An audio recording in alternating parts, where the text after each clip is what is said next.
సినిమాకి సెన్సార్ ఉన్నట్టు మీడియాకు కూడా సెన్సార్ ఉంటే ఈ మనిషి అసలు ప్రపంచానికి తెలిసేవాడే కాదు. ఆ భాష మీడియాకి సెన్సార్ లేకపోవడం వల్ల ఇతను మాట్లాడినట్టు బూతులు తిడటం వల్ల బయటికి వెళ్ళిన పరిస్థితి. మా పెదనాన్న గారిది గుడివాడ అవటం వల్ల నాకు చిన్నప్పటి నుంచి అతను కూడా నాకు తెలుసు. అలాగే గుడివాడ నియోజకవర్గంలో కూడా నాకు చాలామంది చిరపరిచితులు ఉన్నారు. ఈ మనిషి నన్ను రాజకీయాల్లోకి జగన్మోహన్ రెడ్డి గారి దగ్గర తీసుకెళ్ళి పెనమలూరు సీట్ ఇస్తానంటే నేను వస్తే అమెరికా నుంచి గన్నవరం తీసుకెళ్ళి గన్నవరంలో నేను బాగా చూసుకుంటానని చెప్పి జగన్మోహన్ రెడ్డితో చెప్పించి తర్వాత నేను స్వల్ప ఓట్ల తేడా దాదాపు 300 ఓట్లు తక్కువ తేడాతో ఓడిపోతే నా ప్రత్యర్థినే తెలుగుదేశం పార్టీలో నుంచి వైఎస్ఆర్ కాంగ్రెస్ పార్టీలో తీసుకొచ్చి నా కేడీసీసీ బ్యాంక్ చైర్మన్ పదవిని దేశంలోనే నెంబర్ 1 స్థానంలో నిలిపితే దాన్ని కూడా తీసేసి వెన్నుపోటు పొడిచిన పరిస్థితి. నేను అతనికి ఎన్నికలు ఎలా ఉపయోగపడాలని గుడివాడ ప్రజలకు చాలామందికి తెలుసు.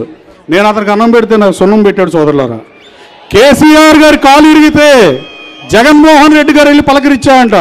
ఇతను రేవంత్ రెడ్డి గారికి కూడా కాలు ఇరిగితే వెళ్ళి పలకరిస్తాడు జగన్మోహన్ రెడ్డి అంటున్నాడంటే అతనిలో ఎంత అమానవీయ కోణం దాగుందో మీరే ఆలోచించి ఇతని గురించి ఎంత తక్కువ మాడుకుంటే అంత బెటర్ అని నేను భావిస్తున్నాను సోదరులారా. అలాగే ప్రస్తుతం రాష్ట్రంలో రొటేషన్ పద్ధతిని అమలు చేస్తున్నాడు ముఖ్యమంత్రి. రాజీవ్ గాంధీ గారు 87, 88లో రొటేషన్ డీలిమిటేషన్ 2 పెడదాం అనుకుంటే లోక్సభలో డీలిమిటేషన్ ఒకటే పెట్టి నంది అల్లయ్య గారు ఎస్సీ ఎంపీలు వెళ్ళి మేము ఎక్కడ పడితే అక్కడ పోటీ చేయలేమంటే డీలిమిటేషన్ ఒకటే ఉంచి రొటేషన్ పద్ధతిని తీసాడు ఆయన. అలాంటి రొటేషన్ విధానాన్ని వాడు జగన్మోహన్ రెడ్డి గారు ఈ రాష్ట్రంలో ప్రవేశపెట్టాడు. ఎమ్మెల్యేలు ఇంటి చెట్టు అటు నుంచి చెట్టు. దీని వెనకమాల ఒక కారణం ఉందని నేను నమ్ముతున్నా. 1978లో ఎమర్జెన్సీ మీద ఎన్నికలకు వెళ్ళారు, 83లో ఆత్మగౌరవం మీద ఎన్నికలకు వెళ్ళారు, 85లో బ్యాక్ స్టాప్ మీద ఎన్నికలకు వెళ్ళారు. అట్లాగే 2014లో ఈ రాష్ట్రానికి అనుభవకుడైన ముఖ్యమంత్రి ఉంటే బెటరా, చంద్రబాబు నాయుడు గారు బెటరా, జగన్మోహన్ రెడ్డి గారు బెటరా అని వెళ్ళారు ఎన్నికలకి.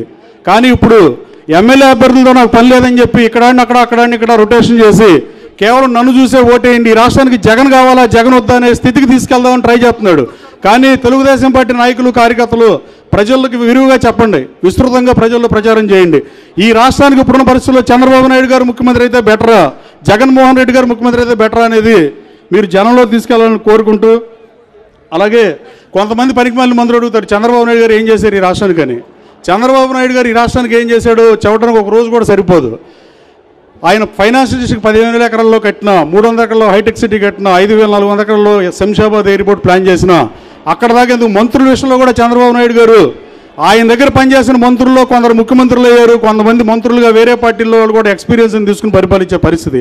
కానీ ఈరోజు ఈ రాష్ట్రంలో ఎలాంటి మంత్రులు పరిపాలిస్తున్నారో మీకు తెలియదు కాదు. వీళ్ళు బూతులు తిడుతున్న తప్ప వీళ్ళకి మరేది చేత కాదు. ఒక శాఖ మీద సమీక్ష చేసే పరిస్థితే అసలు ఈ రాష్ట్రంలో లేదు. ఈ తిట్టినాళ్ళకే మంత్రి పదవులు ఇచ్చి ఆ మంత్రులు కొన్ని విలువ కూడా తీసేసిన పరిస్థితి ఈ రాష్ట్రంలో నెలకొని ఉంది. అలాగే